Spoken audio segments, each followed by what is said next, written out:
Salut à vous les apnéistes, j'espère que vous allez bien. Alors, aujourd'hui, on va aborder un sujet qui me paraît important. Dans les championnats nationaux qu'il y a en ce moment au Vertical Blue, il y a des protocoles de sortie qui sont mis en place, très stricts, hyper stricts. La personne doit, en sortant de l'eau, elle a 15 secondes pour enlever ses lunettes, enlever son pince-nez, dire à l'arbitre et pas à quelqu'un d'autre I'm OK. Et faire ses inspirations et tout ça. Les inspirations doivent être faites en premier. Inspiration, enlever les lunettes, enlever le pince-nez et dire I'm OK à l'arbitre. Ensuite, ils doivent montrer leur tag et l'arbitre a 15 secondes à peu près pour donner son avis s'il valide ou pas en fonction de l'état de la personne en face de lui. Et puis, il y a certains plongeurs qui, en sortant, par exemple, se tournaient vers l'arbitre, faisaient un signe, enlevaient leurs lunettes, refaisaient un signe en disant « I'm OK », et bien c'était pas validé. Ou alors, ils se tournaient vers l'arbitre, enlevaient leurs lunettes, faisaient leurs inspirations, tout comme il faut, et disaient « OK ». Ils n'étaient pas validés, parce qu'ils n'avaient pas dit « I'm OK ». Et beaucoup de personnes se disaient « Mais pourquoi c'est aussi strict ? Le mec, il est OK. Il a dit « Je suis OK ». Pourquoi on joue sur quelques mots, etc. Ben, je vais vous expliquer ma vision des choses là-dessus et je vais vous expliquer pourquoi c'est aussi strict. Tout d'abord, je veux adresser un message aussi. Je ne détiens pas la vérité dans l'apnée. Hein. Je suis un apnéiste depuis seulement 4 ans et je suis là comme vous pour essayer de grandir dans ce sport. Je vais peut-être des fois me tromper, je vais peut-être souvent me tromper, mais je ne détiens pas du tout la vérité. Hein. Mon but, c'est comme vous, d'essayer de grandir à votre contact. Et j'essaye de vous partager mon ressenti, vous partager mon expérience, vous partager ce que je pense avoir compris. Et donc du coup, le but, c'est que l'on grandisse ensemble. Hein. Je ne dis pas que tout ce que je vais vous dire, c'est la vérité absolue. Et il est possible que dans de prochaines vidéos, je revienne sur ce que j'ai dit précédemment en expliquant que ma vision a évolué. Donc c'est tout le but de tout ça. Le protocole de sortie, il est important pour une simple et bonne raison. En réalité pour 2 raisons, mais le but principal de ça, c'est de protéger l'apnéiste. Et il n'y a pas d'autre but. Il est important pour éviter les accidents. Hein. Vous devez dans un premier temps remettre le plus rapidement possible et un maximum d'oxygène dans votre corps. J'ai déjà expliqué dans une autre vidéo comment on doit l'effectuer proprement.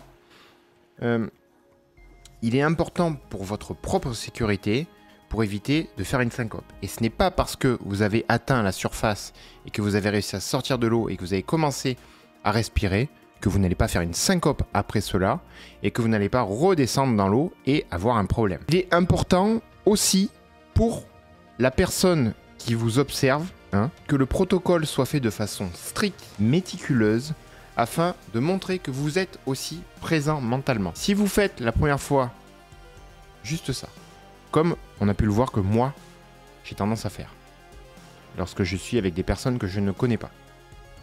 Lorsque vous faites OK, lorsque vous dites je suis OK, il n'y a aucun moyen pour la personne qui vous encadre ou la personne qui se trouve être votre binôme de savoir qu'il y a une différence dans votre comportement à la sortie. Or, votre comportement indique bien souvent l'état dans lequel vous êtes. C'est plus ou moins un contrat entre votre binôme ou votre encadrant pour montrer que vous êtes présent mentalement. C'est plus ou moins un test neurologique. C'est-à-dire que lorsque la personne en compétition sait qu'elle doit dire « je suis OK » en regardant l'arbitre après avoir fait tous les protocoles précédents et qu'elle dit qu'elle fait ça une première fois ou qu'elle le fait une deuxième fois, qu'elle dit « OK » seulement, cela prouve que mentalement, eh bien en fait, elle n'est pas vraiment présente. Que donc, elle a poussé un petit peu trop son apnée. Ou pas assez relaxée, peu importe. Cela prouve qu'elle est en difficulté. Donc ça nous oblige à être encore plus présent sur sa sécurité à ce moment-là. pour éviter qu'elle retombe dans l'eau, pour éviter qu'elle ait un souci, pour s'assurer que peut-être elle n'a pas fait un petit œdème, quelque chose. C'est un contrat que vous passez avec la personne qui vous encadre. Le but final de l'apnée, c'est de prendre du plaisir dans la relaxation, mais également d'évoluer dans un univers magnifique qui est la mer, l'eau de façon générale, si vous aimez la piscine. Il est très difficile d'arriver à progresser. Hein, j'ai déjà fait le parallèle avec l'escalade, où on a le même genre de progression. Hein. En escalade, vous allez avoir peur de tomber. Là où vous allez avoir peur en apnée de ne pas pouvoir respirer. Et puis vous allez prendre des risques qui vont vous emmener à progresser. Mais ces risques sont plus ou moins maîtrisés en fonction des situations. Il va être difficile de progresser si vous n'arrivez pas à vous relâcher correctement. Si vous n'avez pas confiance en la personne qui vous encadre. J'ai déjà parlé du rôle de votre encadrant ou du rôle de votre binôme. Et il va être difficile, sinon impossible, de vous détacher de la peur et du risque. Mais pour cela aussi, il y a quelque chose d'autre qui se passe côté de notre binôme. Notre binôme qui fait notre sécurité.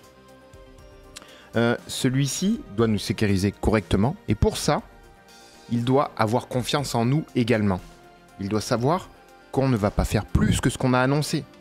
J'ai dit que j'allais descendre à 50 mètres. Lui, il m'a dit « Ok, je te rejoins à la remontée quand tu seras à 15 mètres. » Si moi, je descends à 75 mètres, lorsqu'il va descendre à 15 mètres, je ne serai pas là.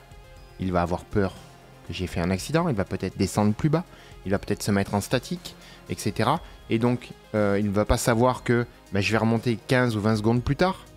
Exactement pareil en piscine. On doit faire ce que l'on a annoncé pour pouvoir donner aussi confiance à notre binôme. Aussi faire tout ce que l'on a appris au fur et à mesure de l'année. On doit respecter les protocoles que l'on s'est mis en place entre encadrant et élèves ou entre binômes. Hein. Si on a dit qu'on devait faire 3 inspirations, ensuite enlever nos équipements et ensuite dire je suis OK seulement quand on sent qu'on est OK, ne pas dire qu'on est OK pour pas que l'autre s'inquiète ou parce qu'on a peur que l'autre nous juge sur une apnée, par exemple, une apnée qu'il pourrait dire bon finalement tu l'as pas bien réussi, hein. T'as pas été très bon sur celle-là. Parce que pour la première fois, tiens, j'ai voulu essayer de descendre à 30 mètres. Et puis j'ai réussi à descendre à 30 mètres et je suis remonté. Mais sauf que quand je suis sorti de l'eau, punaise, c'était dur. Mais je veux pas le montrer à l'autre. Parce que je veux pas que l'autre il me juge. Je veux pas que l'autre pense que j'ai pas réussi. Je veux lui montrer que je suis fort. Que je suis aussi fort que lui parce que lui il l'a déjà réussi. Donc je vais lui dire que je suis OK. Ben non.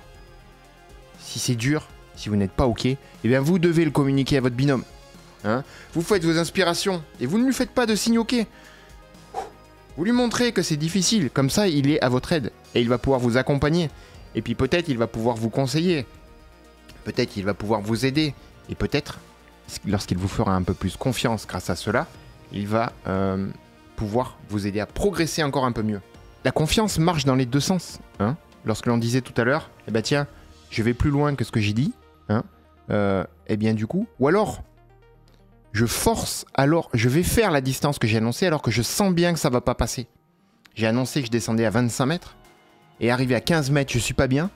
Eh bien, je ne force pas parce que je vais me mettre en difficulté et donc je vais mettre aussi mon binôme en danger. Donc, la confiance marche dans les deux sens. C'est-à-dire que, il m'a dit qu'il me rejoignait à 15 mètres. Eh bien, je suis descendu à la distance qu'on avait dit. Je suis plutôt bien. J'arrive à 15 mètres, il n'est pas là. Alors ça, c'est problématique aussi. Parce que cela veut dire que le jour où je vais vouloir faire la même plongée et je me sentirai pas bien, eh ben j'aurai peur que mon binôme ne soit pas là parce que du coup je lui fais pas confiance et du coup eh bien cela va me mettre dans un état de stress qui va compliquer encore plus ma plongée. Donc vous l'aurez compris, hein, voilà. Mon but c'était d'adresser cela. Le protocole de sécurité, le protocole de sortie, c'est important pour votre sécurité, pour la confiance que vous avez entre binômes et entre encadrants. C'est important, c'est un contrat qui vous lie à la personne qui vous suit et qui vous permet d'être en sécurité et de progresser plus facilement. Voilà. J'espère que cette petite vidéo vous aura plu. Je vous remercie et je vous dis à la prochaine. Ciao les apnéistes.